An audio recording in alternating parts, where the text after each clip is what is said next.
नमस्कार मित्रांनो, स्वागत आहे तुमचं सगळ्यांचं माझ्या आजच्या नवीन व्हिडिओमध्ये.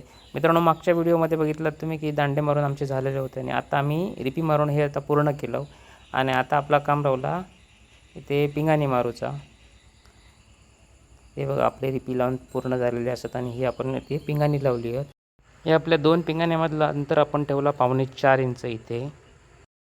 या घर आपला 36 बाय 30 फुटाचा. 2 वाशामधला म्हणजे दांड्यांमधलं अंतर आपला 26.5 इंच असा इथे आणि आपलं कोण वसो असा 26 फुटाचोच.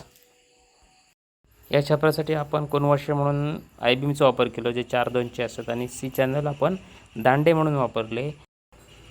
मोराव आपण 7.5 फुटाचा कापलो इथे. काही लोकांची कमेंट्स असे असतात की आपण इथे कोनवाशे दांडे म्हणून जे वापरतो ते तुम्ही सी चॅनल वापरतास त्याच्यापेक्षा पाईप पण वापरू शकतास. तर काही हरकत नाही पाईप वापरले तरी, पण एक आमचं कसं मत आहे की सी चॅनल म्हणजे लोखंडामध्ये जरा मजबूती जास्त असतं आणि पाईप कसे ते पोकळ असतात.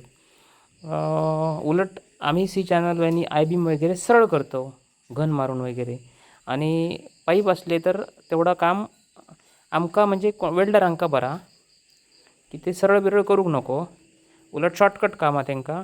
पण एक मजबूतीसाठी सी चॅनल बरे असं आमचा एक विश्वास आहे, म्हणून आम्ही सी चॅनलच वापरतो घरात किंवा आय बीम वापरतो. पण कोणाक एखाद्याक वाटलं की आपण पाईप वापरू तर पाईप पण मध्ये काम करू शकतास तुम्ही, असं काही विषय नाही. आता पावसाळा पण सुरू झालो आणि ह्या कदाचित कौलाचा आता आमचा ह्या सीझनचा शेवटचा काम आहे.